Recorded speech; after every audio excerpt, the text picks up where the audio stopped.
حضرت خبیب کو گرفتار کر لیا مکے والوں نے. اس وقت غربت تھی اسلام پر. مکے میں سارے لوگ اکٹھے ہو گئے اور چوک میں پھانسی دینے لگے حضرت خبیب کو. کہنا آسان ہے، کرنا بڑا مشکل ہے. بندہ جیل میں الجھ جائے تو میں نے بڑے بڑے سیانے لوگ معافیاں مانگتے دیکھے، بڑے بڑے لوگ کہتے دیکھے ہیں کہ یہ کام بڑا. قید تنہائی بذات خود ایک مصیبت ہے. آپ کو اکیلا رہنا پڑ جائے نا، یہ لاک ڈاؤن ہوا ہے تو لوگ نفسیاتی مریض بن گئے. اکیلے رہنا، تنہا رہنا کوئی چھوٹا کام ہے؟ حضرت خبیب اکیلے اور مکے کا دور اور چاروں جانب کافر، اور چوک میں جب پھانسی پہ لٹکایا جانے لگا تو ابو سفیان بولے اور بول کے کہنے لگے یار بندہ کوئی کام کر کے بڑا پچھتاتا بھی ہے کہ یار نتیجہ کیا نکلا. تو معاذ اللہ آپ کا بھی نتیجہ تو پھانسی ہے، تو آپ کا کیا خیال ہے؟ یہ آپ یقین کریں کہ لوگ صحیح ساتھ چلتے ہیں، تھوڑی سی دشواری اٹھانی پڑ جائے تو کہتے ہیں میں گھر ہی ٹھیک تھا، پر انہی پتھروں پہ چل کے اگر آ سکو تو آؤ. میرے گھر کے راستے میں کوئی کہکشاں نہیں ہے. لوگ نا میٹھا میٹھا کھانا چاہتے ہیں، تھوڑا کڑوا آ جائے تو مصیبت بن جاتی ہے. کہتے ہیں سارے فلانے سے پیار کریں گے تو میں کروں گا، سارے مخالفت بھی کریں گے تو ہم انشاءاللہ پیار ہی کریں گے. یہ کیا بات ہوئی کہ ہم زمانے کا رنگ دیکھ کے چلیں گے؟ اب بعض لوگ پچھتا رہے ہوتے ہیں. حضرت خبیب سے کہا ابو سفیان نے، ابھی کلمہ نہیں پڑھتے تھے، کہنے لگے تو اس وقت پھانسی پہ لٹک رہا ہے اور تیرے نبی مدینے میں اور آرام میں، اور ان کے صحابہ آرام میں، اہل بیت گھر میں. تیرے ذہن میں اگر اس وقت یہ بات ہو کہ اس وقت تیری جگہ پہ وہ ہوتے معاذ اللہ، تو پھر کیا ہوتا؟ مجمع غیروں کا، علاقہ غیروں کا. یہ ٹائم آیا تھا اب نعرہ رسالت لگانے کا. اب ٹائم آیا حضرت خبیب نے نعرہ رسالت لگانا ہے، پر لگانا کس طرح ہے کہ کافر یاد رکھیں. حضرت خبیب سے کہنے لگے اگر تیری جگہ حضور ہوتے تو پھر تیرا کیا خیال ہے معاذ اللہ؟ تو حضرت خبیب کہنے لگے تم ابھی بھی نہیں سمجھے. ٹھیک ہے میں مکے میں اکیلا ہوں، سارے لوگ مدینے میں ہیں، پر میں پچھتا نہیں رہا، میں تو فخر کر رہا ہوں. میں فخر کر رہا ہوں اس لیے کہ چوری کر کے جان نہیں دے رہا، مدینے والے کی عزت پہ جان دے رہا ہوں. میں فخر کر رہا ہوں. فرمایا سن، تو کہتا ہے تیری جگہ حضور ہوتے اور تم انہیں یہاں معاذ اللہ پھانسی پہ لٹکاتے. فرمایا سن، میں تو یہ بھی پسند نہیں کرتا کہ میں گھر میں بیٹھا ہوں اور میرے نبی کو ہلکا سا کانٹا بھی چبھ جائے. ہمارا اپنے نبی سے محبت کا رشتہ ہے، ایک کانٹا بھی حضور کے قدم مبارک میں چبھے ہمیں برداشت. مجمع ان کا تھا، نعرے لگ رہے تھے، ہم نے مسلمان پکڑ لیا. لیکن حضرت خبیب نے اکیلے، اللہ کرے آپ کو میری بات کی سمجھ آئے، اللہ کرے آپ کو سمجھ آئے، اکیلے جب پھانسی کے تختے کے قریب نعرہ لگایا نا کہ میں تو کانٹا بھی نہیں چبھنے دوں گا اپنے نبی کو. اب سارے ہار گئے. اب اس ایک جملے نے نا ان کو شکست خوردہ کر دیا. اب بول کچھ نہیں سکتے تھے، گردنیں جھک گئیں. اور جب سناٹا چھایا تو ابو سفیان ساتھ والے سے کہنے لگا باقی ساری باتیں اپنی جگہ پر ہیں، پر اصحاب محمد سے پیار تو بڑا ہی کرتے ہیں نا. اور وہ کچا رنگ للاری والا جیڑا چڑھ دا تے لیندا رہندا، اے عشق تیرے دا رنگ محمد چڑھ جائے پھر نہیں لیندا. کہا یار پیار تو یہ کرتے ہیں نا، اس میں کوئی شک والی بات؟ اس پیار سے کافر ڈرتا ہے. نبی پاک کے ساتھ جذباتی وابستگی، حضور کے ساتھ غلاموں کا جذباتی رشتہ، اور نبی پاک صلی اللہ تعالی علیہ وسلم کی آمد پر تشکر کے جذبات.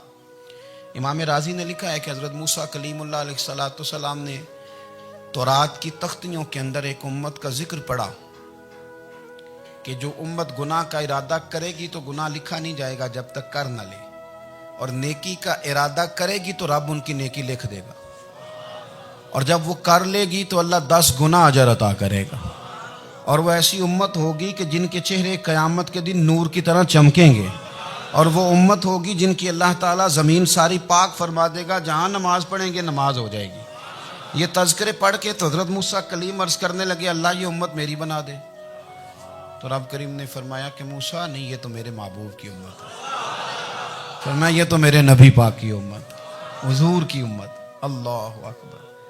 حضرت موسیٰ معمولی آدمی نہیں، وہ جلیل القدر پیغمبر ہیں جن کا قرآن کے ہر سپارے میں تذکرہ ہے، کہیں واضح طور پہ کہیں اشارتاً، ہر پارے میں.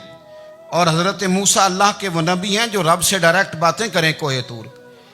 کہا اے موسیٰ یہ امت تو میرے نبی کی ہے، تو حضرت موسیٰ علیہ السلام عرض کرتے ہیں، امام راضی نے لکھا ہے، کہتے ہیں اے اللہ پھر مجھے اپنی نبی کی امت میں شامل کر۔ وہ یار ہمیں لوگ کہتے ہیں میلاد نہ مناؤ، جس امت میں آنے کے لیے حضرت موسیٰ نے دعا مانگی، جس محبوب کی غلامی کے لیے، ہمیں تو دعا بھی کوئی نہیں مانگنی پڑی، اللہ نے فضل سے ہی مدینے والے کا غلام بنا دیا۔ تو ہم حضور کے تذکرے نہ کریں، ہم تشکر نہ کریں، ہم نبی پاک صلی اللہ تعالی وسلم کی نعت نہ پڑھیں، ہم حضور کے آنے پر جشن کا اظہار نہ کریں۔ ہر وہ جائز طریقہ جس سے اظہار خوشی ہو سکے وہ میلاد پہ کرنا چاہیے، اور اس کے لیے اسباب بنانے چاہیے۔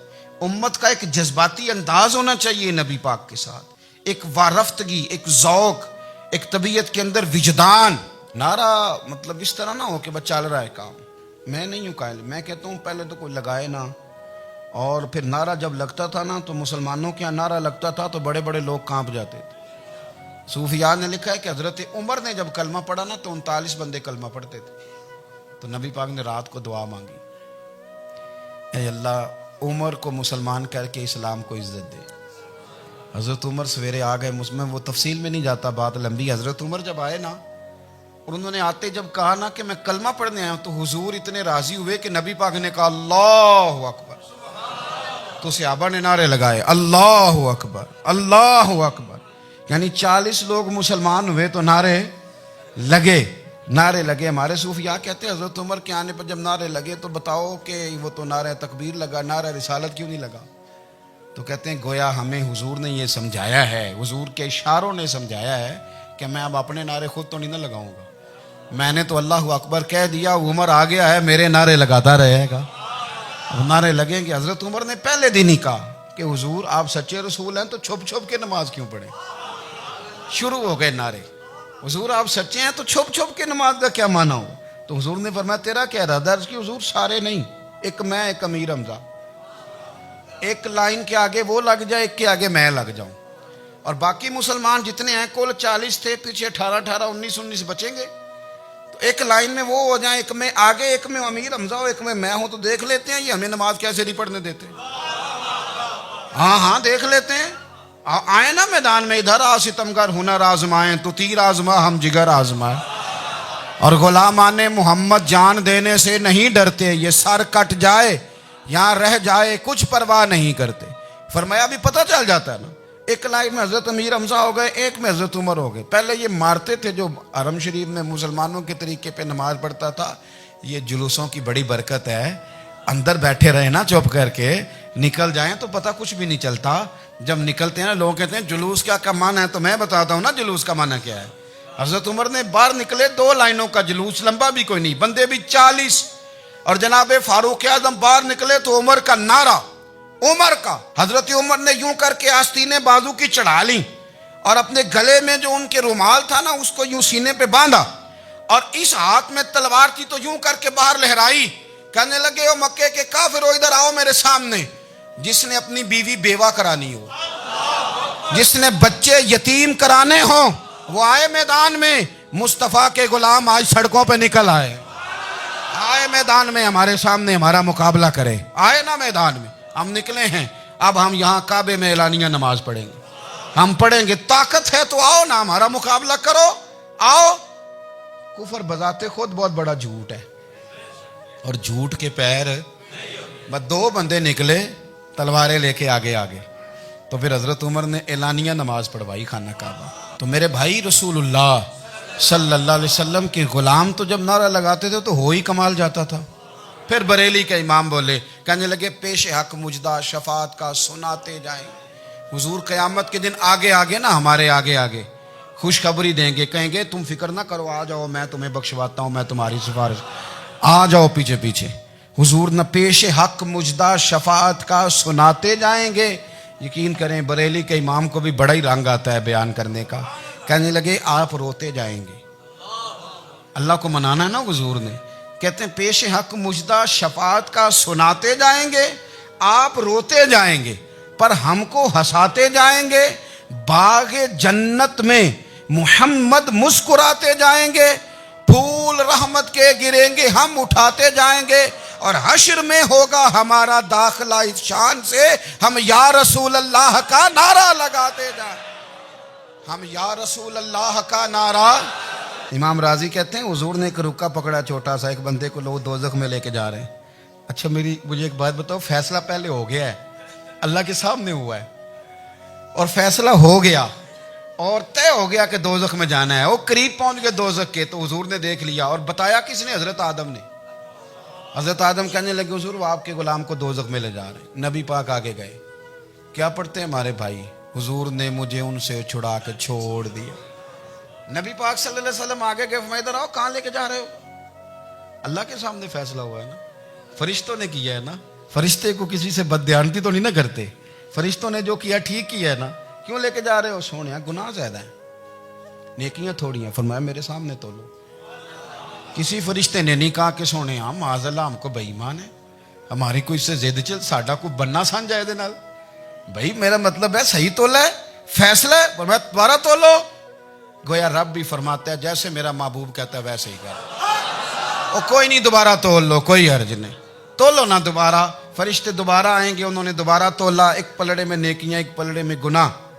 اب وہ گناہ پھر زیادہ نکلے تو نبی پاک نے نا جیب سے اتنا سا روکا نکالا. روکے کا بھی کوئی وزن ہوتا ہے, وہ حضور نے نیکیوں کے پلڑے میں رکھ دیا, نیکیاں بڑھ گئیں.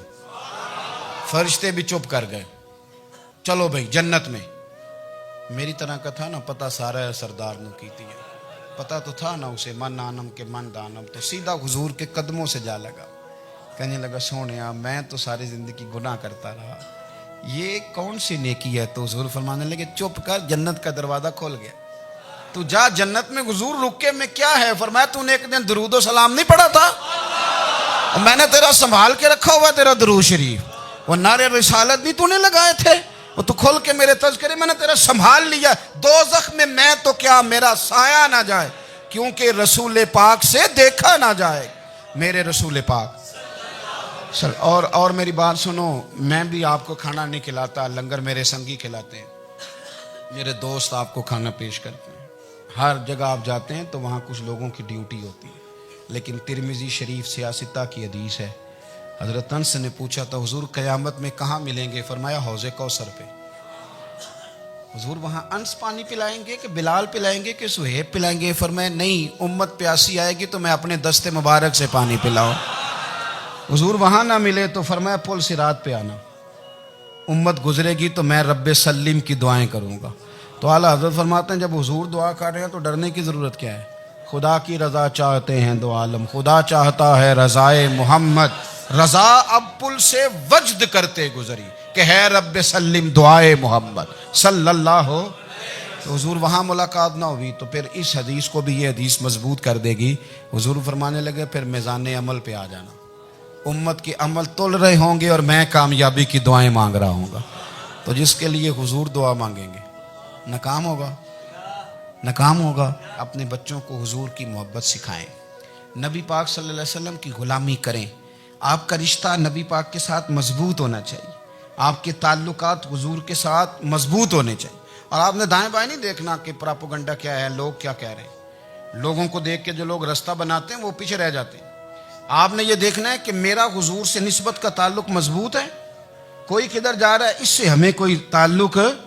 اس وقت عالمی حالات کیا ہیں, قومی حالات کیا ہیں, معاشی حالات کیا ہیں, جرنلسٹ کیا کہہ رہے ہیں فلانے کے, ہمیں اس سے غرض نہیں ہے. ہمیں تو اتنا پتہ ہے کہ ہم نے اپنے نبی کو راضی کرنا ہے. تو اس لیے خوبصورت محافل کا ذکر کریں, خوبصورت درود شریف پڑھیں.